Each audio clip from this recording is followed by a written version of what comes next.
into it. Chaz, I'd like to start with you, man. If I'm not mistaken, you graduated about 2 years ago, Yes. right? Graduated and you're a film shooter, I mean an actor.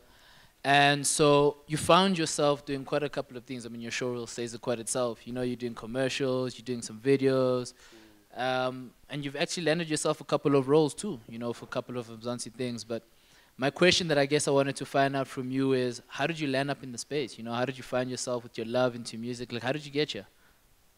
Sure. So, my love with music, specifically. Okay, cool. So, growing up, I was always a hip hop fan. That's something it was very close to me. In my family, not many people actually listened to hip hop at all. Pretty much, it was all rock music. It was all old school stuff. But I was the only one that really enjoyed hip hop. I never thought I would be involved within the musical space one day. It just kind of so happened to kind of lead me that way. But back in 2015, we started a record label called Music Indeed. Was it 2015 or 2017? 2015. We started a record label, and we kind of just started with like myself as like a manager, Stan as one of our artists, and then my brother who's a mixing and mastering engineer. So we kind of just started that that click in a sense, and we just started to create music. And I'd push it any way I could, you know, find new ways. And eventually we ended up extending the team. I think we have about 7 people in total right now. So Music Indeed is still pushing, you know.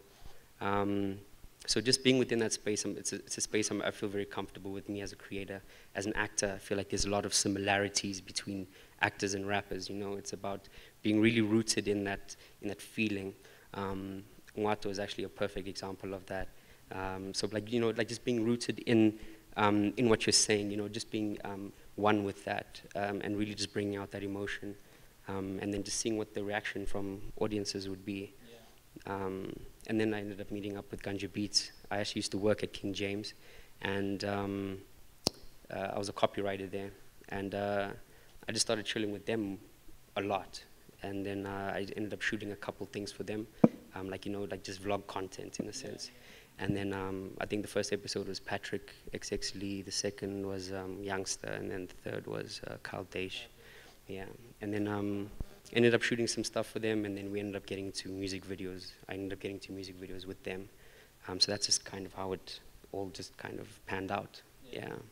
Well, it sounds a bit like a journey. So, music videos, I think, shape perspective. Music videos can shape culture, right? So, anyone who knows Nelly's Tip Drill will know that was, you know, that was one heck of a video. Anyone who knows This Is America, Childish Gambino, you know, changes perspective and thinking, you know. Thriller, Michael Jackson, you know. So coming into this music video space, you know, do you feel like this is the place where you can probably express your art best or your creativity best? Or why is it that you chose to play a lot within, I mean, you're doing commercials with Kit Kat, you know, like why are you sticking within this space largely of music videos, you know? Rather than music videos? No, why are you in music videos rather than, for example, sticking to acting, for an example, in a case like that, you know? Okay, cool, I hear you. So music video, there's just no rules, and you're literally just creating whatever you want. So for me, it's I like what you said about, you know, it's a perspective thing. It changes shapes, or it changes culture. Just in the sense that, like, so for me, it's just about getting the artist's perspective. I think for me, it's just about the artist's story more than anything. I think there's a lot of, you know, musicians out there that are releasing music, you know, quite constantly, but like people are not really going to attach, unless you have a really dope song, cool, you'll blow up. But I think what will really get that organic kind of growth is that the more people know your story, the more they'll actually start to follow your journey and your process.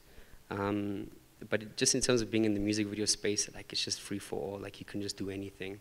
And with each music video that I've directed, in a sense, it just kind of has its own, like they're very different. You know what I mean? Yeah.